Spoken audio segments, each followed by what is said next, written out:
Alright, we're going to do a little reading from Torah for the Nations, a guide to the Torah for all people. We already went through the preface of the book and the table of contents, and now we're going to get into chapter 1. The One True God. It is appropriate to begin with a little history, which has been summarized from Rambam's Mishnah Torah, Hilkot Avodat Kokavim 1. Enosh, along with the wise men of that generation, gave thoughtless counsel and erred. They honored the stars and spheres because they said God made them and they controlled the world, so they began serving them. They made temples to the stars and sacrificed to them, praised and glorified them, prostrated themselves before them. They wouldn't say there is no other God except for this star. The idea is that they were worshiping God through these things. All the nations knew there is one true God, but their foolish error consisted of conceiving of this emptiness as God's will. Jeremiah 10, 7-8. Who will not fear you, King of the nations? For to you it is fitting. Among all the wise men of the nations and in all their kingdoms there is none like you. They have one foolish and senseless notion. They conceive of their empty teachings as wood. Jeremiah 10, verses 7-8. Many years passed, and false prophets told the nations that God commanded them to serve a star or all stars, sacrifice to it, offer libations to it, build a temple, and make an image of it so everyone could bow to it. The people made images and temples under trees and on top of mountains and hills. False prophets continued to proclaim they had prophetic visions and commanded the nations, do this or do not do that, and these practices spread throughout the world, some more distant than others. God's glorious and awesome name was forgotten by everyone, and they only worshipped the stars and spheres, except for a few, such as Enoch, Methuselah, and Noach, Shem, and Eber. Then Abraham was born. Even as a child, Abraham thought day and night, wondering, how is it possible for the sphere to continue to revolve without having anyone controlling it? Who is causing it to revolve? While he worshipped idols with his father, mother, and all the people around him. Eventually he comprehended the way of truth and the path of righteousness. At 40 years old, Abraham realized that there is one God who controlled the sphere. God created everything, and there is no other God among all the other entities. He began telling the people in Ur of the one true God and their wrong path that they followed. He formulated replies to them and even broke their idols. His arguments were so strong that he overcame them, and the king desired to kill him. After leaving for Haran, he began calling in a loud voice to all people to serve God alone. Thousands and myriads gathered around him, and they are called the house of Abraham. He composed texts, taught Isaac and Jacob, and appointed Jacob as a teacher. Jacob continued to teach all of his children and select Levi, as the leader, and established him as head of the academy to teach the way of God and observe the mitzvot of Abraham. Jacob commanded that the leadership over teaching never depart from Levi's descendants. The teachings of the one true God gathered strength among Jacob's descendants and all who collected around them until there became a nation which knew God. The nation learned from the Egyptians when they extended their stay in Egypt, and they all reverted back to star worship except the tribe of Levi. The tribe of Levi never served false gods. God upheld the oath he made with Abraham and brought forth Moses, our teacher, the master of all prophets. God chose Israel as his inheritance, crowned them with mitzvot, and told them of the path to serve him, teaching them the judgment prescribed for an idol worshiper and all those who stray after it. The next section is called, This is Our God. How do we know that the God of Israel is the one true God, and there is no other?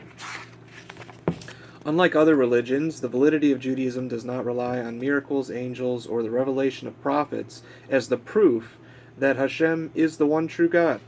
Rather, Judaism is the only religion that claims a national revelation of God instead of an individual revelation when millions of Jews stood at Mount Sinai and heard God speak. Exodus 19:9, Hashem said to Moshe, "Behold, I come to you in the thickness of the cloud, so that the people will hear as I speak to you, and they will also believe in you forever." Exodus 19:9. Furthermore, it is reiterated many times over in the Jewish scriptures that the nation of Israel should not forget what they saw and heard together at Mount Sinai. Deuteronomy 4:9-13. Moses told the Israelites, "Only beware for yourselves and greatly beware for your soul, lest you forget the things that your eyes have beheld. Do not remove this memory from your heart all the days of your life. Teach your children and your children's children about the day that you stood before Hashem, your God, at Horeb," Mount Sinai. God spoke to you from the midst of the fire. You were hearing the sound of words, but you were not seeing a form, only a sound. He told you of his covenant, instructing you to keep the 10 Commandments, and he inscribed them on 2 stone tablets. Deuteronomy 4:9-13. The next verses are Deuteronomy 4:32-40. Ask now of the days that are past, which were before you, since the day that God created man on the earth, and ask from one end of heaven to the other, whether such a great thing as this has ever happened, or was ever heard of. Did any people ever hear the voice of God speaking out of the midst of the fire, as you have heard, and still live? Or has any God ever attempted to go and take a nation for himself from the midst of another nation by trials, by signs, by wonders, and by war, by a mighty hand and an outstretched arm, and by great deeds of terror, all of which Hashem your God did for you in Egypt before your eyes? To you it was shown that you might know that Hashem is God, there is no other beside him. Out of heaven he lets you hear his voice, that he might discipline you. And on earth he lets you see his great fire, and you heard his words out of the midst of the fire. And because he loved your fathers, and chose their offspring after them, and brought you out of Egypt with his own presence, by his great power, driving out before you nations greater and mightier than you, to bring you in, to give you their land for an inheritance, as it is this day. Know therefore today, and lay it on your heart, that Hashem is God, in heaven above, and on the earth beneath. There is no other. Therefore you shall keep his statutes and his commandments, which I command you today, that it may go well with you and with your children after you, and that you may prolong your days in the land that Hashem your God is giving you for all time. Deuteronomy 4:32-40. Alright, next is Deuteronomy 5:1-4. Moshe called all of Israel and said to them, "Hear, O Israel, the decrees and the ordinances that I speak in your ears today. Learn them and be careful to perform them. Hashem your God sealed the covenant with you with us at Horeb, Mount Sinai. Not with our forefathers did God seal this covenant, but with us, we who are here, all of us alive today, face to face, did God speak with you on the mountain from amid the fire." Deuteronomy 5:1-4. Israel was commanded not only to remember what the millions saw and heard, but also what was instructed to teach it to their children and their children's children.